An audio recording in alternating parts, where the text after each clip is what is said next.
Bonjour à tous et bienvenue au Social Show propulsé par Isarta, le rendez-vous des pros du numérique et des médias sociaux où à chaque épisode, un créateur de contenu nous transporte dans ses coulisses pour nous dévoiler tous ses secrets en lien avec la création de contenu de manière stratégique et récurrente. Mon nom est Francis Jeté, j'anime le podcast et je te souhaite bon show!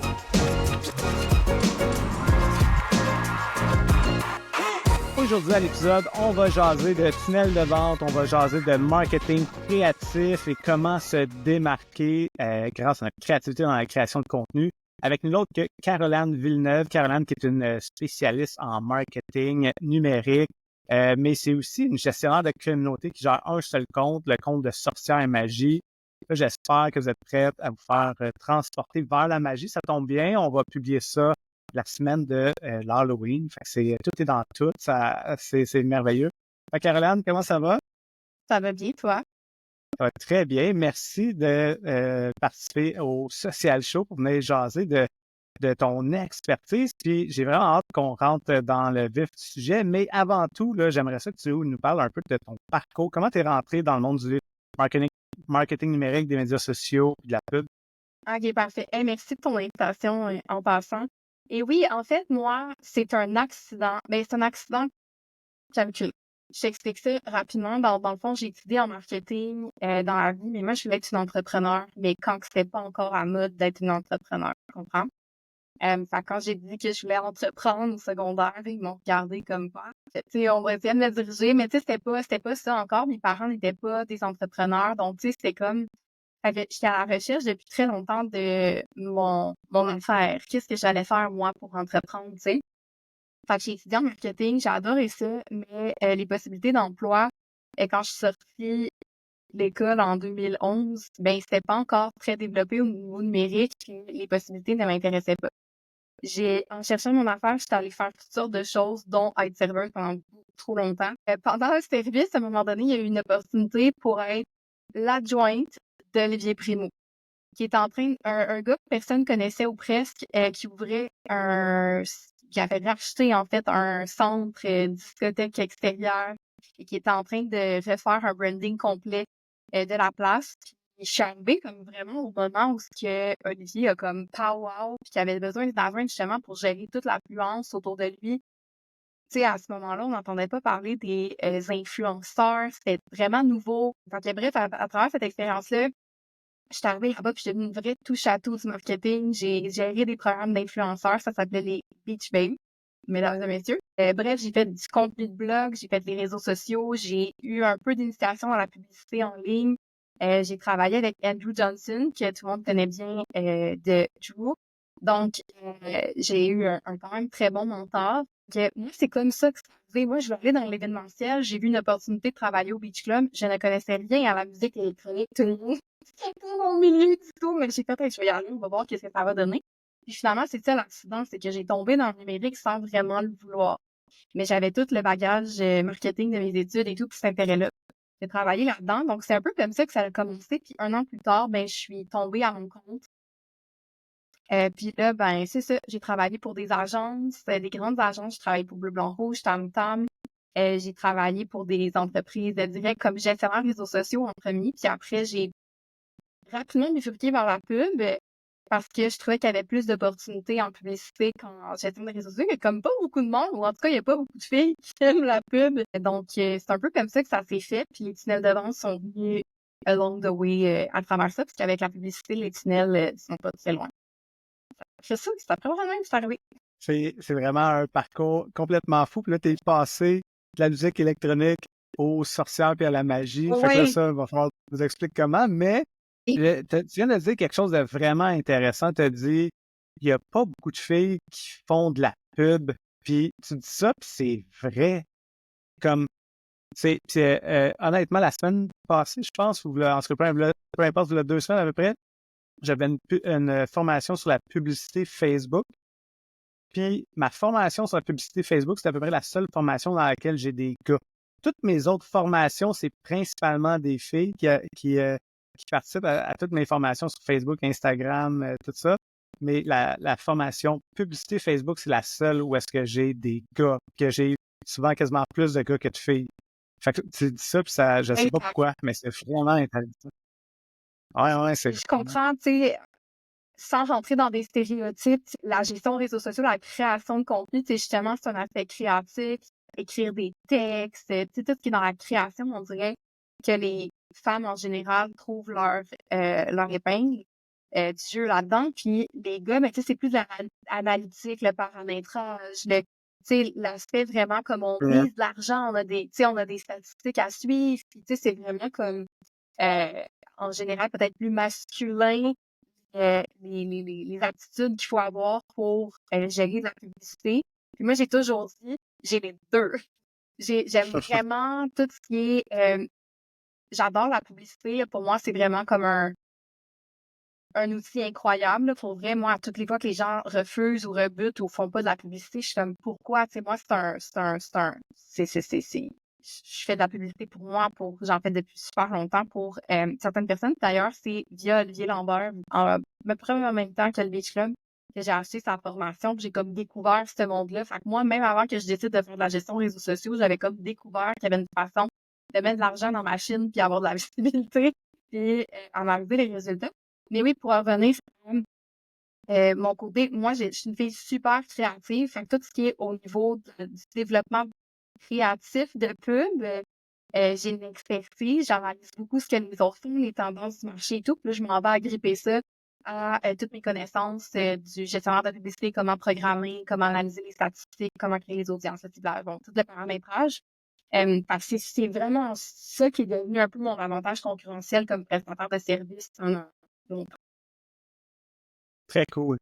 Puis, donc là, t'es parti de cette expérience-là avec le Beach Club, tu t'es lancé à ton compte. Puis là, présentement, dans ton offre de service, tu sais, je pense ton USP sur ton site web, c'est c'est comment tu dis ça? Donc, est-ce que tu veux intégrer la magie à ta business, genre quelque chose? Ouais. Donc, là, tu es dans la magie, puis dans Harry Potter, puis dans les contes de fées, tout ça. Peux-tu nous dire comment tu es rentré un peu là-dedans? Comment je me suis rendue là? Ben oui, absolument. En fait, moi, l'année passée, encore une fois, hein, tu sais, moi, je me laisse souvent porter par le vent et les opportunités. Je l'écris, mais je surfe sur qu'est-ce qui se passe. Bon, l'année dernière, je me suis inscrite pour être sur le panel puis sur le plateau de formation coffret catching de Geneviève Gauvin. Donc, à l'été 2023, je me suis inscrite pour être en 2024 sur le truc de catching. Dans le fond, dans ce que j'avais pitché, ce qui avait été retenu, c'était les tunnels de vente. Fait que là, j'ai fait comme, OK. Fait que parmi tous les trucs qui sont pitchés, comme moi, c'est les tunnels de vente qui sont comme l'icône, la chose que les gens ont retenue ou que l'équipe de Geneviève ont retenu, tout ça. Puis je sais qu'elle avait reçu beaucoup de candidatures. J'ai fait comme, hey, sais-tu quoi? Peut-être que ça pourrait être ton expertise, tu sais, comme au lieu d'être justement dans la création de contenu, parce qu'il y a beaucoup de compétition au niveau des formations, parce que ce qu'il faut savoir, c'est que je suis vraiment, en ce moment, en train de faire un pivot, comme je suis en train de délaisser l'identité de la prestataire de service. Il y a quelques petits contrats bonbons que j'aime beaucoup, mais j'essaie de prendre l'expansion vraiment en tant que formatrice, comme pour accompagner, faire du coaching, tu sais, je suis vraiment en train de faire ce mouvement-là. Fait que bref, tout ça pour dire que j'ai participé à ça, je sélectionnais de vente, puis j'ai fait comme, hey, je pense que je vais vraiment créer du contenu, créer de la formation, puis m'iconiser comme la fille des tunnels de vente. Fait que j'ai dit, ça va être ça mon objectif 2024. Puis en décembre 2023, j'ai fait comme Harry Potter, pour plein de raisons, est revenu beaucoup dans ma vie l'année passée. J'ai une cliente qui a ouvert une boutique, on l'a nommé tantôt Sorcière Magie, qui a ouvert une boutique Harry Potter.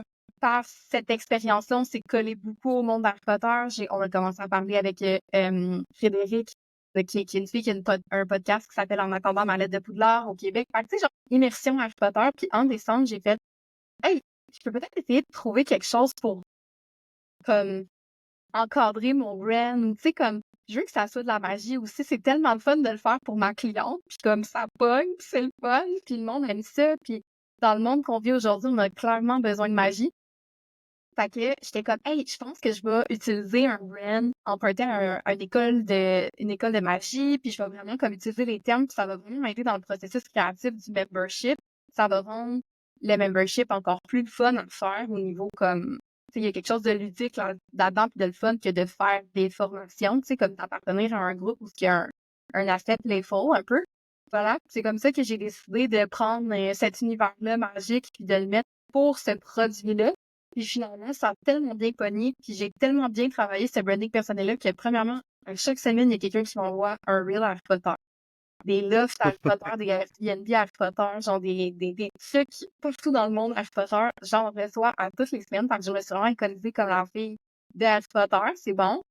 Puis, ben c'est ça, j'ai comme étendu ça, mon brand au complet, tu sais, mon site web est devenu ça, tu sais, comme tout est devenu dans la magie parce que, ben, je m'y plais, ça a bien fonctionné, ça a bien collé, les gens me reconnaissent plus facilement, ça a tout fait ensemble en le faisant là-dessus. Puis j'aimerais ajouter les tunnels de vente, tu sais, on l'a dit un peu tantôt avec la publicité, les tunnels de vente, une des objections que j'entends le plus souvent, c'est la tech derrière. L'aspect techno, l'aspect compliqué, l'aspect organisé, toutes les étapes, les automatisations, programmer les automatisations. Tout ça, c'est comme, tu sais, il y a comme un frein. Les gens, ils sont pas trop sûrs de vouloir s'en aller là-dedans. Ouais. En le mettant dans un cadre magique, le fun, avec des vieux livres, des plumes, des baguettes magiques, ça m'a permis vraiment de romantiser un peu la chose. Puis c'est ça, ça a vraiment aidé au niveau de l'acceptation à mettre en place des systèmes de vente dans l'entreprise des gens. Les rendre plus sexy un peu. Quand je travaille avec mes clients, j'aime toujours leur faire découvrir des outils numériques, surtout quand c'est des entreprises québécoises. C'est pourquoi j'étais vraiment excité quand WebSelf m'ont approché pour commanditer le Social Show. Tu connais pas WebSelf? C'est une plateforme de création de sites web développée à 100% au Québec. Tu veux créer un site web gratuit, simple, puis sur mesure, que tu sois travailleur autonome, un entrepreneur ou que tu veuilles vendre des produits en ligne, WebSelf, c'est vraiment l'outil qu'il faut. Avec WebSelf, créer ton site web se fait en 3 étapes simples et rapides. Tu choisis ton template, tu rédiges tes textes et t'importes tes images. Il te faut juste cliquer sur le petit bouton « Publier ». Pas besoin de compétences techniques avancées. Ce qui est génial avec WebSelf, c'est que tu peux tout gérer au même endroit. Ton site, ton hébergement, puis même ton nom de domaine. En plus, tu vas avoir accès à un support en français pour gérer tout ça. Et si tu veux vraiment pas te casser la tête, tu peux même déléguer la création de ton site web à l'équipe de WebSelf. En plus, leurs forfaits sont parmi les moins chers sur le marché. Pour tous les auditeurs du podcast, WebSelf offre un code promo spécial. Utilise le code SOCIAL20 pour obtenir une réduction exclusive sur ton abonnement. Visite webself.net pour commencer à créer ton site web gratuitement dès aujourd'hui. Un gros merci à l'équipe de WebSelf de commencer le podcast. De retour avec notre invité. Si tu prends le temps d'écouter le podcast, c'est la preuve que tu aimes ça apprendre et que tu peux améliorer ta création de contenu et tes résultats. Mais si je te disais que tu peux aller encore plus en profondeur sur l'optimisation de ton contenu sur certaines plateformes, serais-tu curieux de savoir comment? C'est simple, tu as juste à te rendre sur le site d'Isarta pour consulter les sujets de formation que je donne en lien avec les médias sociaux. TikTok, la publicité Facebook, Instagram, LinkedIn, peu importe la plateforme sur laquelle tu aimerais ça en apprendre davantage, j'ai sûrement une formation sur le sujet. Tu aimerais développer ton propre podcast, j'ai aussi une formation là-dessus. Puis ça, c'est juste mes formations à moi. Il y a une foule d'autres formations données par des experts d'autres domaines, que ce soit en lien avec le marketing numérique ou plein d'autres sujets fascinants qui vont t'aider à propulser ta carrière. Visite formation.isarta.com pour consulter le calendrier des formations et t'assurer de réserver ta place. Merci à Isarta de commanditer le podcast Le Social Show. Entrer dans les tunnels de vente un peu plus en détail, mais avant ça, j'aimerais que tu me parles de ton processus créatif. Tu sais, fait que là, tu viens de nous donner un peu un aperçu là, de comment c'est arrivé tout ça. Donc, tu t'es laissé un peu inspiré par un de tes clients, puis là, tu t'es approprié un peu ça.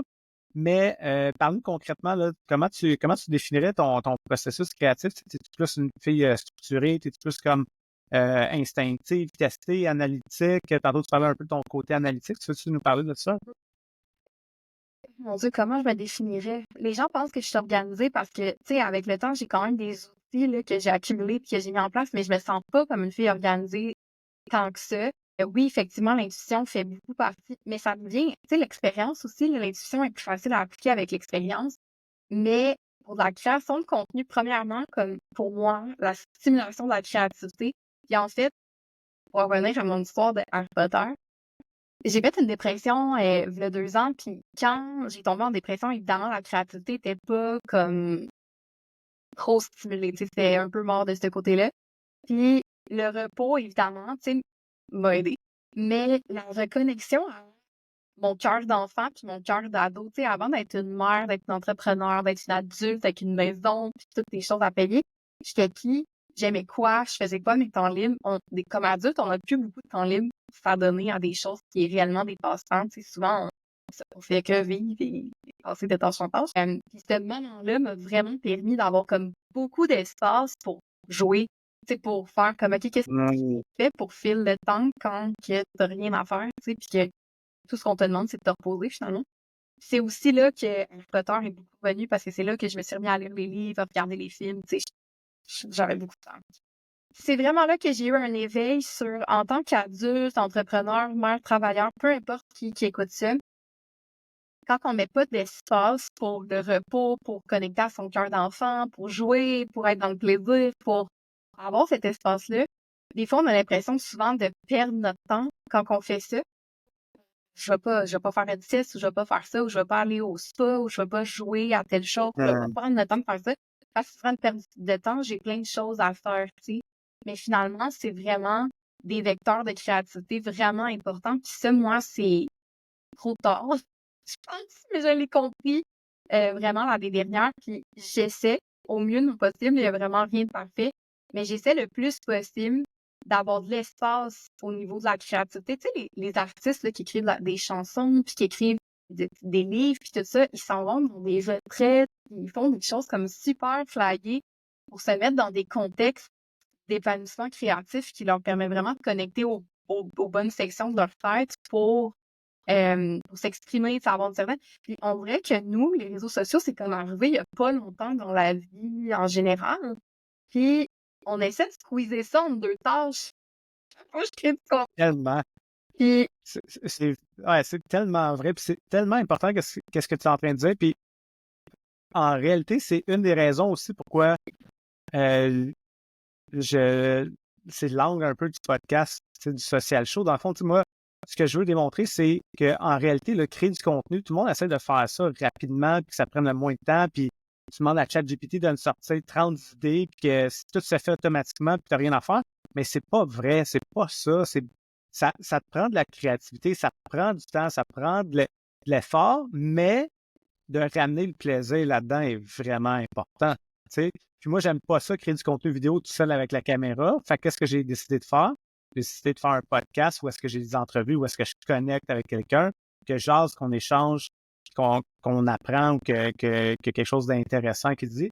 Fait que je trouve que ce que tu dis, c'est vraiment, vraiment important. Puis je pense qu'il y a beaucoup de gens qui bénéficieraient de réintégrer le plaisir dans leur processus créatif à place de le voir comme une liste de tâches à cocher. Là.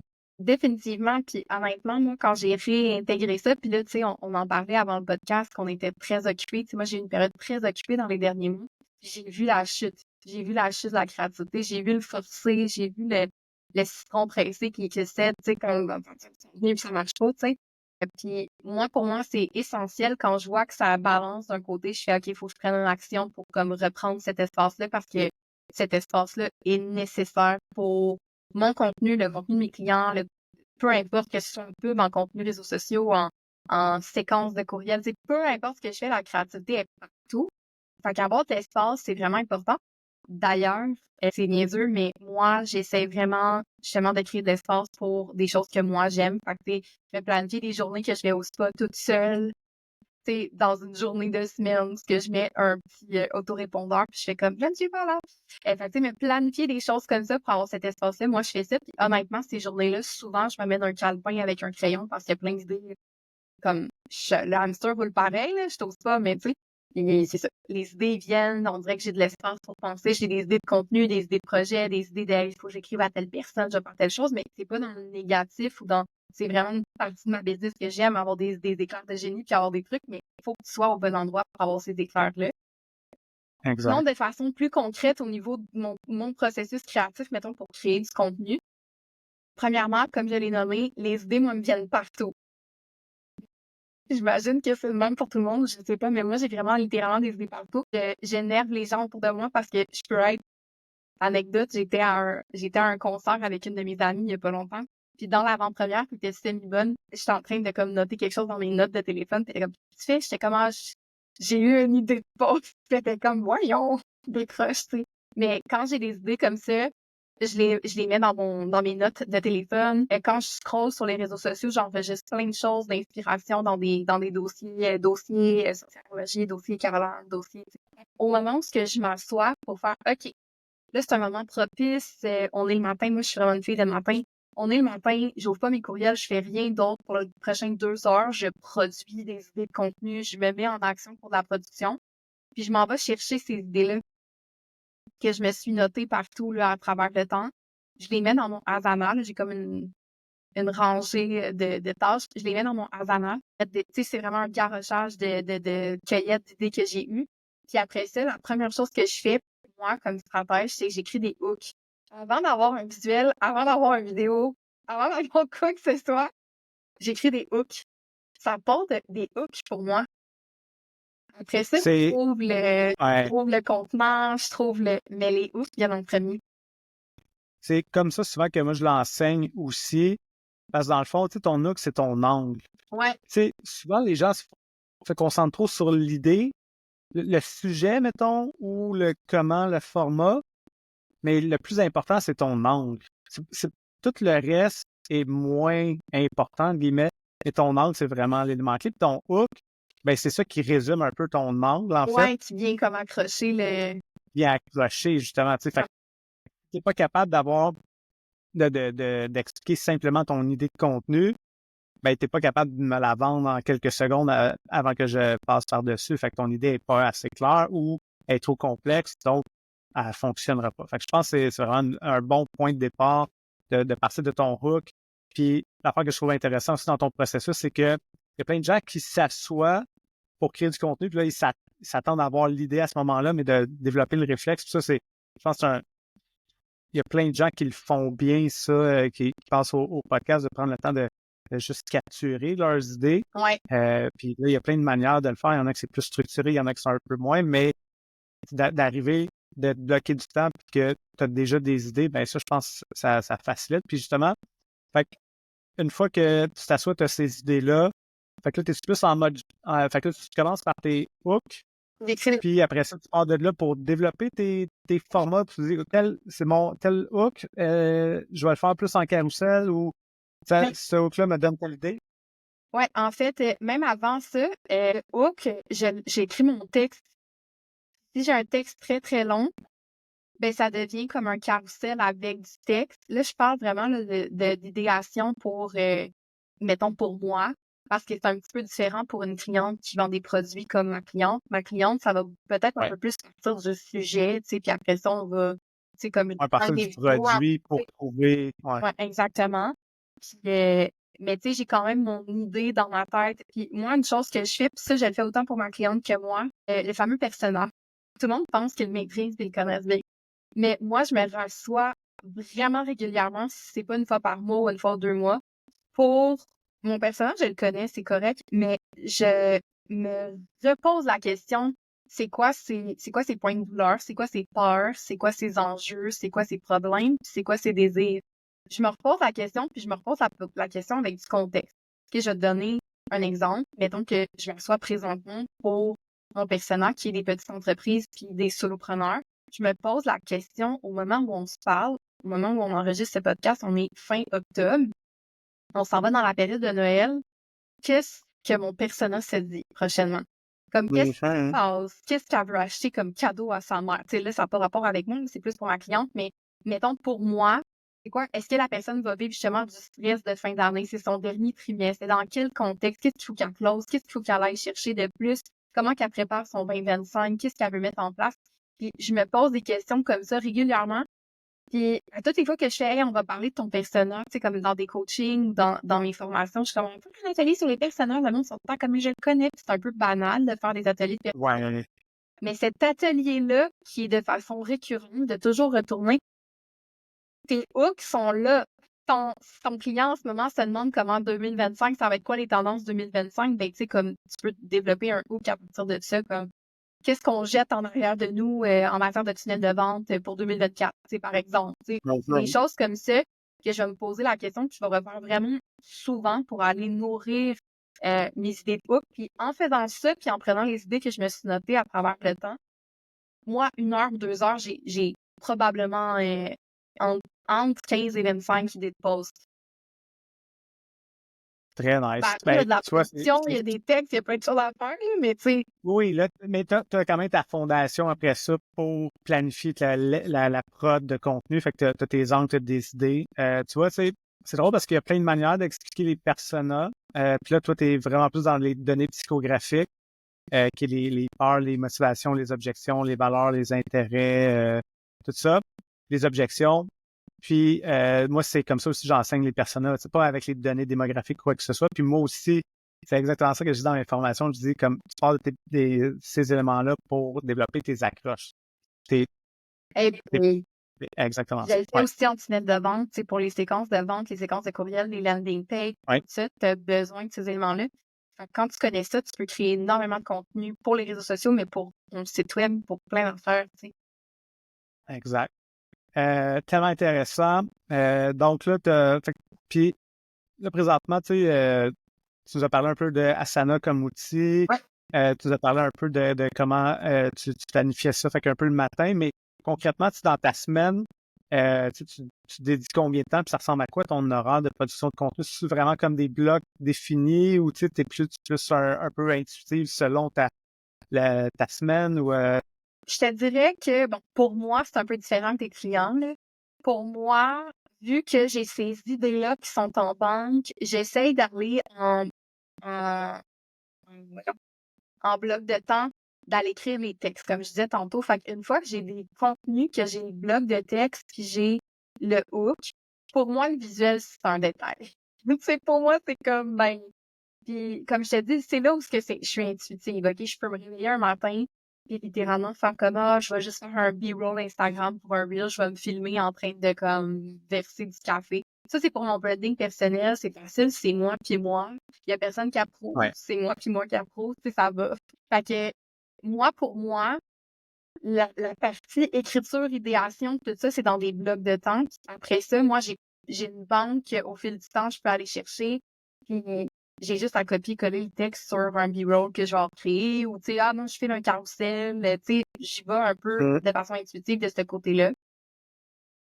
Pour ce qui est de clients, où ce que là, ben, il y a tout un système d'approbation, puis on leur, tu sais, on a quand même un processus où justement l'approbation peut prendre du temps, et puis on essaie le plus possible de pas avoir des choses au jour le jour, à moins d'exceptions. Mais pour un client, moi, c'est vraiment en bloc de temps. Fait que je vais vraiment m'allouer un après-midi ou un avant-midi au complet où ce que je vais avancer dans le même sorte de processus, c'est que je vais avoir le calendrier devant moi, j'ai leur échéancier, je sais s'il y a des promotions, s'il y a des dates spécifiques. Puis après ça, ben, je fais cette idéation-là parce que j'essaie d'avoir un spread de contenu produit, mais de contenu aussi qui fait réagir des fans de Harry Potter. Fait qu'ils sont tellement fun à faire réagir. Puis moi, je suis une fan aussi, fait que on s'amuse. Mais je pose des questions, des affaires sur les films, sur les livres, ou vraiment sur le monde de Harry Potter, au-delà des produits. Mais c'est vraiment une cliente bonbon parce que même des posts produits ont beaucoup de réactions. Tu sais, c'est un compte de Ouais. fun. Ouais, c'est un compte. Bref, ça pour dire que j'essaie de le faire le plus en bloc possible, mais des fois, j'ai des petits flashs de hey, c'est une journée pluvieuse, je vais aller juste écrire sur Facebook comme en texte, hey, c'est une belle journée pour partir sur son marathon Harry Potter. Puis là, tu sais, le monde s'en rend compte. Fait que des fois, j'ai des flashs comme ça, mais c'est des publications qui ne demandent pas énormément de temps. Il y a cette espèce de système à deux temps. Tu sais, on a du contenu planifié, approuvé, toujours en banque, mais on laisse la place à l'intuitif. C'est un peu pour ça aussi que j'aime travailler avec des entreprises que t'as pas des grosses corporations, des gros systèmes pour faire approbation, justement, parce que tu es capable, parce que j'ai déjà travaillé avec des grosses agences que ça prend à peu près 10 personnes qui approuvent ton contenu. Tu peux pas avoir cette réactivité-là dans ce contexte-là, puis ça me manquait beaucoup, fait que c'est comme la cliente qui fait là pour moi. Oui, puis tu sais, quelque chose qui est vraiment important, c'est que oui, d'un côté, tu vas être planifié sur tes dates de promotion, tes axes de communication clés pendant une saison ou quoi que ce soit, mais que ton contenu d'engagement, d'être un peu plus libre pour réagir à des tendances ou tester des idées tout simplement qui sont simples d'exécution qui pas cher en temps ou en production, ben c'est sûr que c'est vraiment l'idéal dans notre calendrier de contenu parce que là, on peut tester des choses qui peut après ça nous donner des flashs pour Exact. d'autres contenus. Fait que, ouais, très intéressant. Dans ton processus de création de contenu, as-tu commencé à intégrer un peu l'intelligence artificielle? Si oui, ça ressemble à quoi ton utilisation? Moi, j'étais super emballée par l'intelligence artificielle au début. J'ai vite refroidi, puis on dirait que je l'ai mis sur la glace un peu. Je le réintègre tranquillement. Moi, je l'ai utilisé pour des gros concepts, OK? Mettons, je vais t'expliquer mon processus créatif. Justement, je reviens à Ambition, mon école de tunellerie, de tunnel de vente, qui est empruntée de, tu sais, tout le concept d'école de magie. Mais quand tu rentres dans mon école, t'as un questionnaire, t'as une cérémonie de répartition, tu te fais attribuer une maison que j'ai inventée. Tu sais, j'ai vraiment inventé un concept, puis tout ça, j'ai utilisé l'intelligence artificielle, mais sur des longues conversations. Tu sais, pour créer mes maisons, j'ai demandé de s'inspirer genre de tests MBTI, puis tout. Tu sais, comme j'ai demandé comme de s'inspirer de plein de tests de personnalité pour trouver à 4 pôles qui allaient correspondre à 4 pôles entrepreneurs pour des gens qui font des tunnels de vente. Qu'est-ce que là, tu sais, je peux m'amuser avec, tu sais, fait que là, je vais demander à ChatGPT comme ça serait quoi des tunnels idéaux, excuse-moi, pour cette maison-là, blablabla. J'ai aussi demandé de m'aider pour le questionnaire, fait emprunter encore des questionnaires populaires qu'on a, puis de ce qu'on s'est inspiré pour créer les pôles. Est-ce que tu peux me proposer des questions qui vont m'aider à sortir les gens là, dans une maison? Donc, des gros processus comme ça, je vais utiliser l'intelligence artificielle, mais sur une longue conversation, sur une longue période. Mais je suis pas non plus en mode Alex Martel. Tu sais, moi, je me suis fait coacher par Alex Martel quand j'ai monté ce projet-là, qui était comme, ça serait vraiment fun d'avoir une genre de bébite hibou qui, quand tu rentres, te demande tes enjeux pis tes choses, puis ça te dirige vers les bonnes formations à faire. Puis je trouve que c'est une idée qui est excellente. Je vais sûrement éventuellement la mettre en place, mais j'ai pas eu le temps encore d'investiguer cette partie-là. Pour ce qui est des réseaux sociaux, je trouve ça beige un peu les textes créés par tu sais, comme je t'ai dit, moi, je suis une, tu sais, dans ce que ce soit la magie de mon côté ou que ce soit Harry Potter pour ma cliente, ça, il exagère, là. Il me parle d'envoûtement, puis de magicien, puis il met des mots, je suis genre, wow, wow, wow, wow. Fait que, Ça devient trop wou-wou, là, à un moment ouais, donné. c'est comme les nerfs. La promotion magique, puis tu sais, comme, je suis genre, non, wow, wow. Je trouve qu'il y a comme encore quelque chose qui manque pour l'espèce de langage familier, le fun de Potterhead ensemble, qu'on se plug des choses. Mais, par contre, m'assurer que je fais pas de fautes ou m'assurer que je fais comme pas de, tu sais, qu'il y a pas parce que je travaille très, très, très vite, puis des fois, je fais des petites affaires de frappe ou des petits trucs. Fait que moi, je fais repasser pour les fautes dans ChatGPT. Fait que j'ai une longue conversation, encore une fois, où ce que j'ai dit, je veux pas que tu touches aux mots que j'utilise, à mon style, à mon langage. Je veux juste que tu regardes si la syntaxe, l'orthographe est bonne. Puis je veux que tu m'ajoutes des emojis. Puis quand il m'ajoute trop d'emojis quétaines, genre il me met des petits paniers là, à côté de mon lien de boutique en ligne. Je suis comme, j'ai dit qu'il est quétaine, puis genre, je dis en enlever. Fait qu'il est comme habitué à ce que j'aime puis ce que j'aime pas dans notre longue conversation. Puis, fait que je repasse mes textes comme ça pour avoir une revue là, sur mes fautes. C'est ça que je Très cool.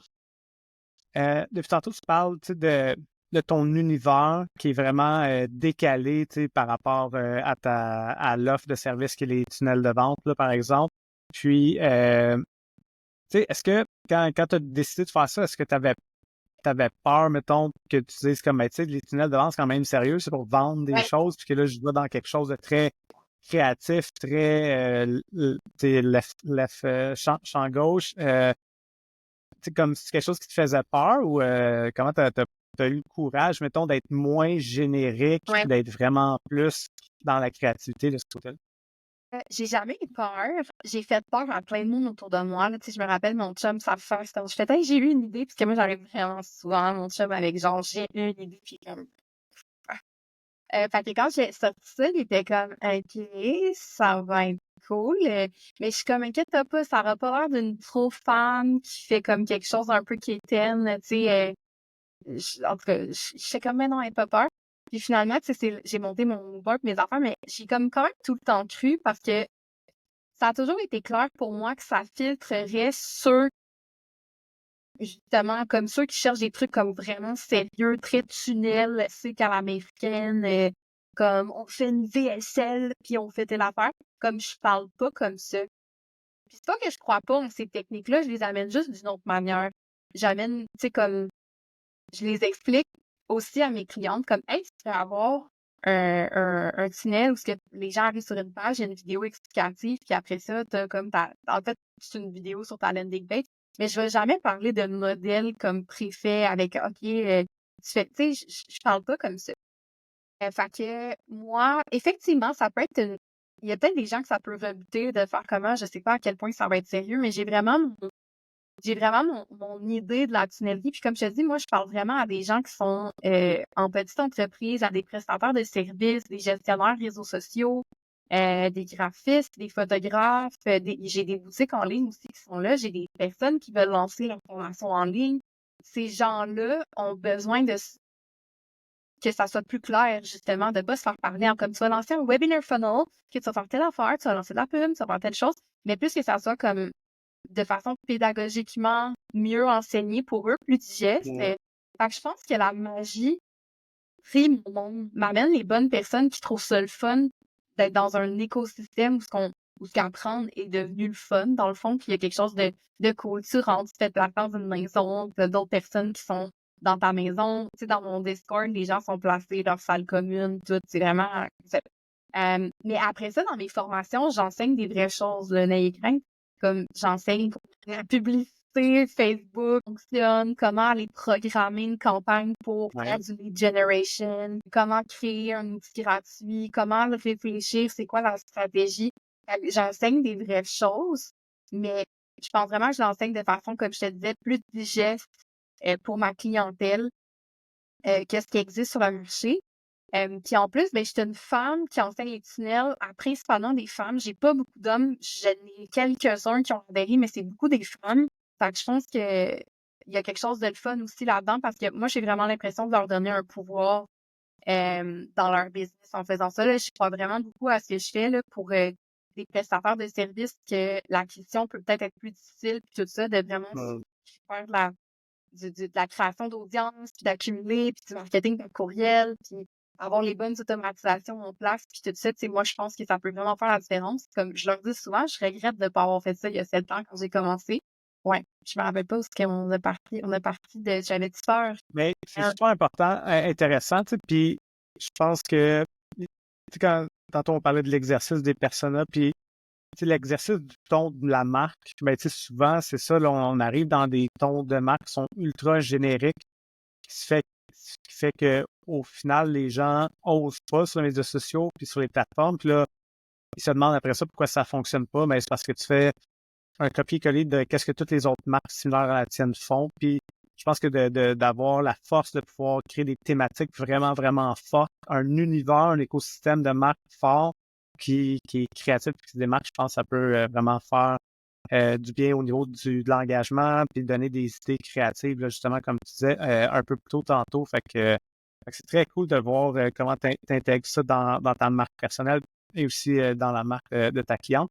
Depuis tantôt, on parle un peu de tunnel de vente. Peux-tu nous parler comment ça évolue les tunnels de vente? Tu sais, parce qu'il y a des anciennes méthodes de faire un peu.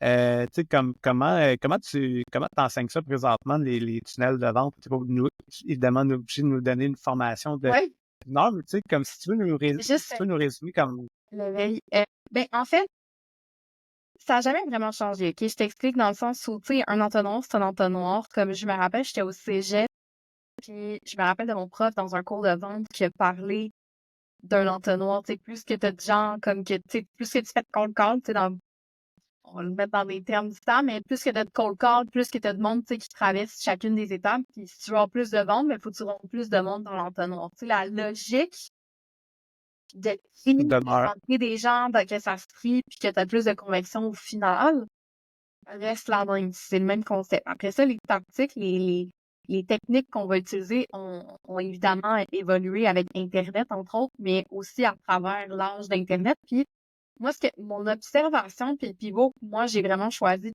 de taper dedans, c'est l'éthique. l'éthique derrière les tunnels de vente. J'ai parlé d'objections tantôt sur les tunnels de vente par rapport à la tech. Mais j'ai eu beaucoup l'objection sur l'aspect pushy puis selfie là, des tunnels de vente. Les gens ont souvent vécu des expériences désagréables de tunnels de vente ils se sentent un peu comme un numéro, ou ils se sentent un peu, tu sais, ils arrivent sur un webinaire préenregistré où il y a des faux commentaires. Puis il y avait mystérieusement une représentation dans 15 minutes, puis là, j'arrive, puis c'est live. Toutes ces techniques-là, le monde sont comme gardées. Il y a des marchés plus sophistiqués que d'autres. Il y en a qui ne l'ont pas vécu encore, puis que ça pourrait fonctionner dans d'autres marchés. Mais toutes ces techniques-là, les upsells trop agressifs, le marketing culpabilisant, si tu passes pas à l'action maintenant, tu sais, des choses comme ça, les gens sont tannés. Ou en tout cas, dans le marketing web, j'ai vraiment senti une grande fatigue de ces techniques-là. Fait que moi, j'ai vraiment amené beaucoup l'aspect éthique. On peut-tu rendre ça humain? On peut-tu être derrière? On peut-tu juste créer plus de connexions, mais dans, tu sais, de max, parce qu'on veut avoir plus de personnes dans le pipeline, mais de pas réduire le nurturing, par exemple, à une séquence de 8 courriels, où ce que tu parles de ça, de ça, de ça, de ça, là. Mais plutôt comme que il y ait plus de jus en arrière, puis que ça soit plus aimant, puis que tu fasses traverser les gens dans ton écosystème de contenu. Fait que, tu sais, moi, souvent, en période de nurturing, tu sais, moi, je parle beaucoup de tunnels à long terme, là, je parle pas nécessairement. Oui, je parle de lancement, puis je parle de choses plus court terme, tu sais, pour orchestrer des choses à court terme, mais j'aime que les gens prennent la logique d'avoir une vision long terme, même sur un lancement, tu fais de l'acquisition, c'est pas tout le monde qui va rentrer, mais ton prochain lancement, tu as du monde du premier lancement, puis tu sais, la roue, elle tourne comme ça, puis ton acquisition, c'est tout le temps. Moi, la vision que j'ai, c'est le nurturing un peu, premièrement, je parle souvent de nurturing bidirectionnel, fait que d'ouvrir les conversations. Fait que, hey, venez m'écrire sur Instagram, de faire voter les gens, si tu as une petite audience, tu peux demander même aux gens de te répondre par courriel, comme là, ça ouvre des conversations par courriel, comme les gens aiment ça s'exprimer, aiment ça communiquer avec nous. Fait que d'ouvrir cette porte-là, c'est vraiment intéressant. Et puis, tu sais, on peut le faire stratégiquement en fonction de la taille de l'audience. Évidemment que si tu as 10 000 personnes dans ta liste courriel, tu n'es pas obligé d'ouvrir la porte à répondre, mais tu as des façons d'avoir des sondages, puis de... Fait que je parle souvent de ça, puis je parle souvent de faire des croisements avec les audiences. Invite les gens à écouter ton podcast, à aller sur ton Instagram, comme de s'assurer stratégiquement que ton acquisition, les gens, dans le nurturing, ils s'en vont sur sur toutes les plateformes, leurs plateformes qu'ils aiment, qu'ils consomment, pour vraiment t'écouter parce qu'on va pas s'exprimer ou on va pas connecter de la même manière par courriel que par Instagram, que par LinkedIn, que par, tu sais, les plusieurs plateformes qu'on a. Ouais. Fait que moi, j'invite beaucoup à la vision long terme, à l'éthique derrière les tunnels, comme de rester humain puis de pas oublier que c'est des humains. Tu sais, moi, je suis comme, regarde, c'est 50 personnes à ton webinaire, là. C'est 50 personnes à ton webinaire. C'est beaucoup de monde. Fait que de pas Ouais. voir, de se rappeler qu'il y a des humains derrière les chiffres. Tu sais, un peu comme avec les statistiques. Là, on parle de vues, on parle de likes, on a donc l'impression que c'est pas beaucoup, mais c'est beaucoup, tu sais. Fait que j'essaie d'amener beaucoup cet aspect-là, l'aspect éthique, humain, connexion. Puis ouais, c'est ça, je pense que on s'en va vers là aussi. Là. Les gens Internet, on y a goûté avec la pandémie, on a été beaucoup universités, puis beaucoup à distance. Ça a ouvert plein d'opportunités. Mais je pense que le monde a un besoin de connecter. Tu sais, malgré qu'on est avec des machines, est-ce qu'on peut trouver des instruments tu sais, pour mieux connecter avec nos audiences? Un peu comme avec les réseaux sociaux, les tunnels, c'est un peu ça. Tu sais, on fait de la création d'audience. Oui, on a des trucs orchestrés pour mener vers des conversions, mais on maîtrise notre nurturing puis notre connexion pour garder notre audience captive puis intéressée. Là, tu sais, présentement, là, quels sont les outils concrets que tu utilises, mettons, pour ton top of funnel? Est-ce que tu es plus dans la portion création de contenu organique, dans la publicité? Comment tu travailles pour essayer d'amener des gens un peu plus dans le haut du funnel, donc pour la portion un peu plus d'écoutabilité, notoriété, puis acquisition de nouvelles audiences? Moi, j'utilise évidemment beaucoup la pub. J'utilise beaucoup la pub quand c'est quelque chose qu'il peut avoir une rentabilité quand même à court terme. Donc, tu sais, un webinaire ou des choses comme ça. Ça, je vais utiliser beaucoup la publicité. Pour les plus petits outils qui sont plus des outils pour faire comme croître l'audience ou, tu sais, amener les gens à donner leur adresse courriel puis à être dans mon infolette, par exemple. J'utilise beaucoup le contenu organique avec Fait que moi, dans le fond, ManyChat étant un autorépondeur de messages, donc Ouais. Instagram, on commente un trigger word, là, un commente magie pour recevoir mon outil gratuit ou quelque chose comme ça. Fait que moi, ça, c'est vraiment quelque chose qui a grandement aidé à mon organique par 2 raisons. En fait, ça l'a aidé, moi, à avoir un meaning à mon contenu organique parce que malgré que j'adore créer du contenu, effectivement, j'ai été touchée comme tout le monde par le manque d'effervescence sur les réseaux sociaux. Fait que moi, ça m'a aidé à faire, ben, quand je crée du contenu, moi, si je vais chercher 3, 4, 5, 6, 10 adresses courriel de plus avec un post comme j'ai gagné, tu sais, c'est good. Et le fait de demander de commenter, ça augmente mon engagement. Et moi, chat a vraiment été un hit dans ma vie cette année. Parce que je l'ai utilisé en 2018, comme tout le monde avec Facebook. Maintenant, ça l'a comme bloqué. Il est comme Ouais. revenu cette année avec comme partenaire officiel. Puis moi, quand il est revenu, j'ai fait comme et voilà. C'est un de mes. Puis un des trucs intéressants que j'aimerais vraiment me pencher, mais que je prends pas le temps parce que tu sais, c'est plus du long terme. Ça me fait de l'œil, là, je veux y investir du temps, c'est Pinterest. Pour ma clientèle, qui est principalement des femmes, avec mon branding qui est très cool, je me suis dit que Pinterest, c'est une stratégie de blog derrière, mettre justement, comme aller connecter mon Instagram, connecter le plus de choses possible, mais avoir une stratégie de blog avec des formats longs où ce que j'explique des concepts sur les tunnels de vente éthique, sur comment créer un tunnel evergreen de webinaire éthique. Puis là, c'est un espèce de longs articles de blog, mais avec plein d'épingles différentes pour aller attacher des concepts puis mener vers peut-être un outil gratuit. Moi, c'est vraiment ça que je veux me pencher pour le long terme. Très intéressant. Depuis tantôt, tu parles de l'importance de l'interaction avec ton audience, mais une interaction plus authentique, disons, là, qui est un peu moins dans des automatisations, puis qui est vraiment justement là, des échanges, puis un petit peu de sondage, puis des trucs comme ça là, pour essayer de vraiment connecter avec ton audience pour le nurturing. Donc ça, toi, c'est comme ça, tu le fais vraiment plus de manière aussi authentique puis vraie qu'avec des automatisations, si je comprends bien. Mais tu sais, je vais donner un exemple. Tu sais, ManyChat, il y en a qui ont un frein parce qu'ils sont comme quelque chose d'automatisé, là, dans les messages. Le monde va recevoir des messages, sauront plus si c'est moi ou pas moi. Comme moi, dans les messages automatisés, des fois, je lance des campagnes que il y a une question ouverte à la fin, puis moi, j'embarque un moment donné. Fait que, tu sais, il y a une préqualification, genre, le robot commence, puis tu sais, encore là, dans le robot, j'utilise un langage super familier, tu sais, proche de ma mère, puis tout ça, pour que tout fit. Puis après ça, genre, je me mets à engager ou je me mets à discuter avec la personne. Fait qu'il y a ça de le fun. Sinon, tu sais, c'est même pas un effort pour moi, la gestion de com, dans le sens où, moi, mon Instagram, je mets autant des trucs, je l'utilise personnellement comme professionnellement. Fait que, tu sais, moi, c'est vraiment mon branding personnel, mon Instagram. Fait que des fois, je vais partager des trucs de mère, puis des trucs des memes que je trouve drôles. Puis là, c'est souvent ça, malgré moi, c'est souvent ça qui génère le plus d'interactions puis de discussions. Mais tu sais, moi, je réponds au monde, puis je crée des relations de cette façon-là. Et puis j'ai pas peur de le faire. Et tu sais, même dans mes memberships, dans n'importe quoi, je suis quand même une personne super accessible. Je prends le temps de répondre, je prends le temps d'échanger, je prends le temps d'envoyer des vocaux à tout le monde. Fait que, tu sais, moi, c'est quelque chose qui me vient naturellement. C'est même pas stratégique nécessairement, tu sais. Fait que c'est ça pour Donc, de garder cette connexion-là authentique là, après avoir amené les gens dans ton audience. Puis finalement, pour la troisième étape, pour la conversion, tu sais, comme ces temps-ci, c'est quoi tu travailles dans tes stratégies de conversion?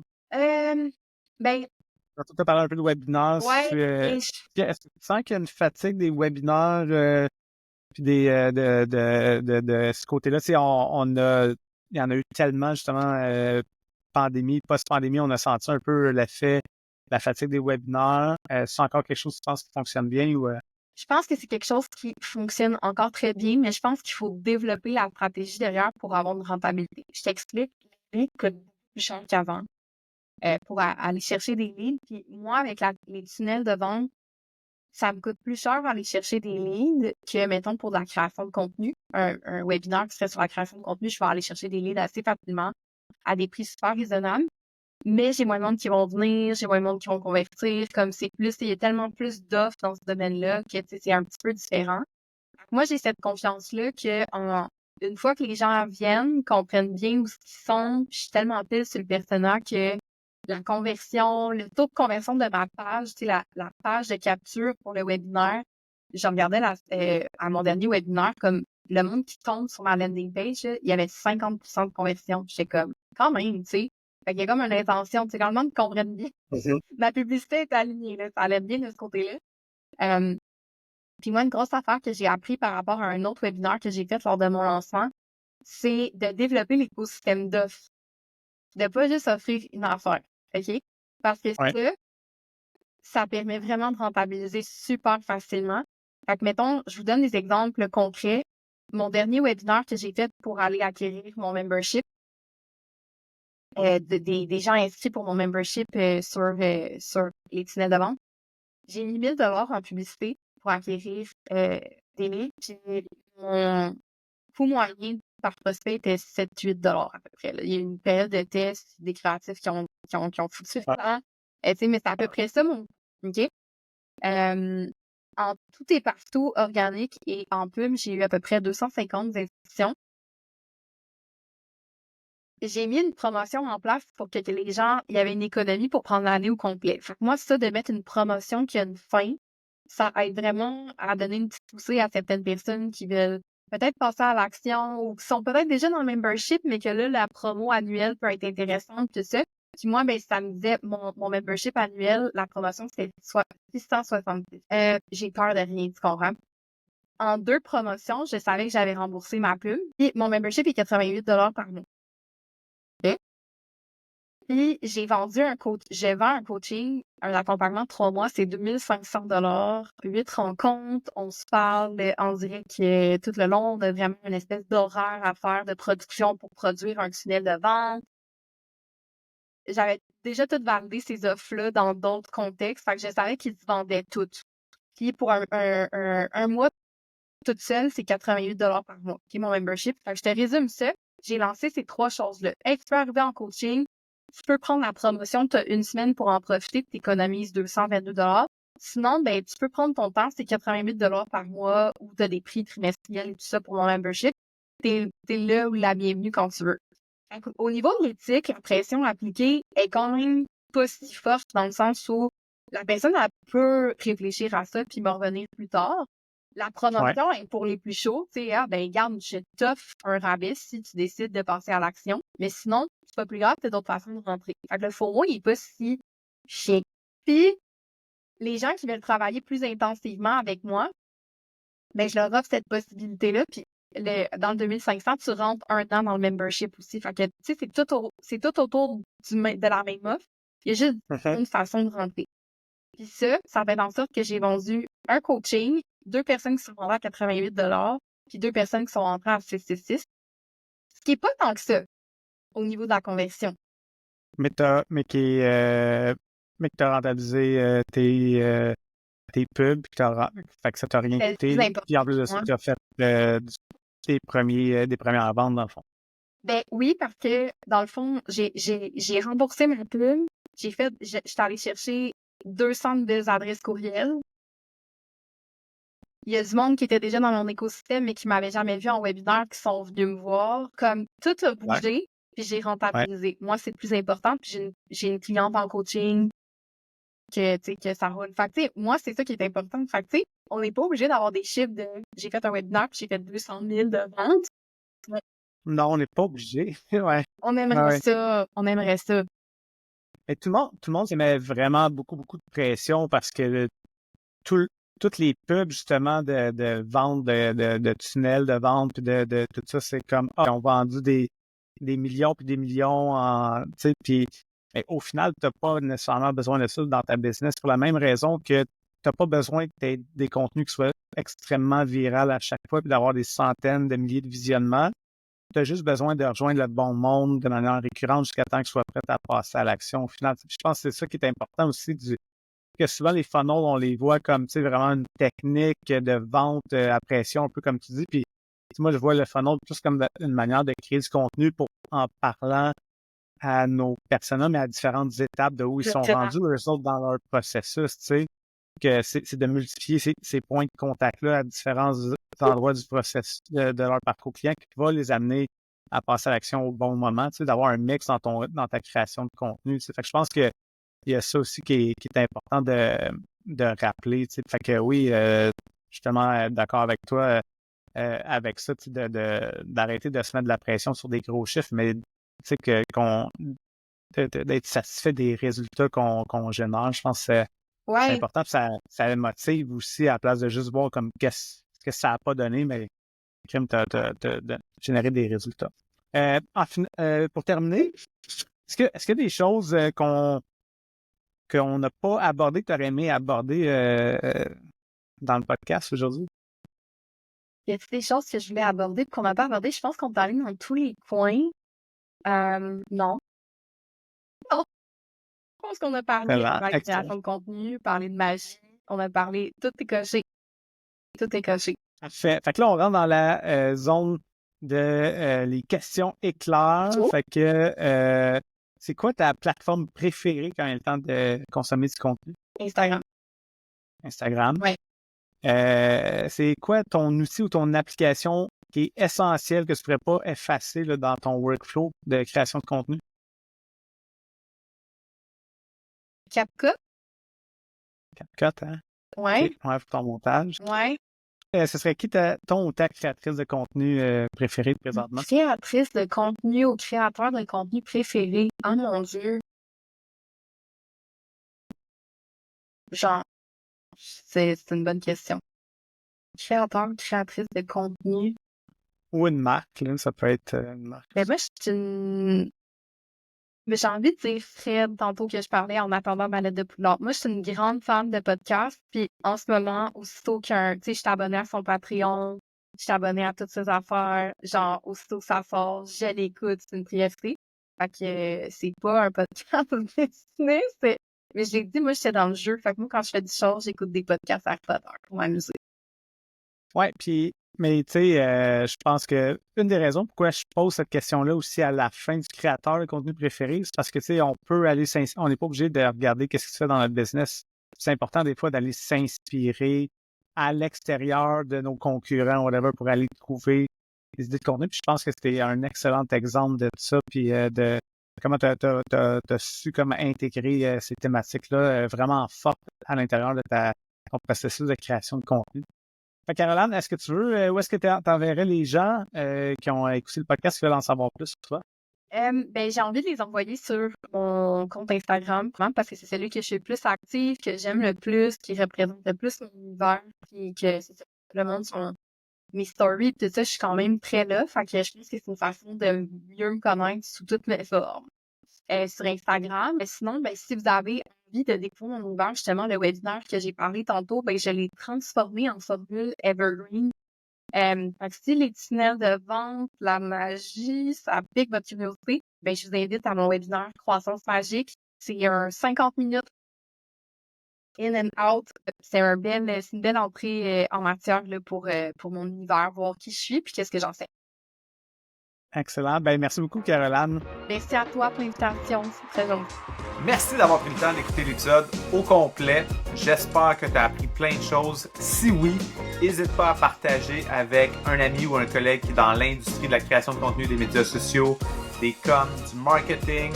Et un merci particulier à Isarta, toute la belle équipe de Isarta qui propulse le podcast, mais avec qui aussi j'offre plein de formations. Tu vas en savoir plus sur toutes les formations que j'offre en lien avec les médias sociaux, la création de contenu, la publicité en ligne. N'hésite pas à aller visiter le site web isarta.ca. Une autre chose qui pourrait t'aider, c'est de découvrir toutes les manières que je peux t'accompagner. Donc, j'offre l'accompagnement personnalisé, du coaching, des consultations éclairs et finalement, je t'invite à visiter mon site web pour en savoir un peu plus sur la machine à contenu, qui est un outil que j'ai développé pour t'aider avec ta création de contenu de manière stratégique, planifiée, structurée. Dans la machine à contenu, tu as une boîte à idées, tu as une section pour t'inspirer, tu as une section pour planifier ton contenu, des listes de best practices pour chacun des formats de contenu, va voir la machine à contenu sur mon site web, francisjeté.ca. Je ne retiens pas plus longtemps. Merci beaucoup, puis on se dit au prochain épisode. Ciao!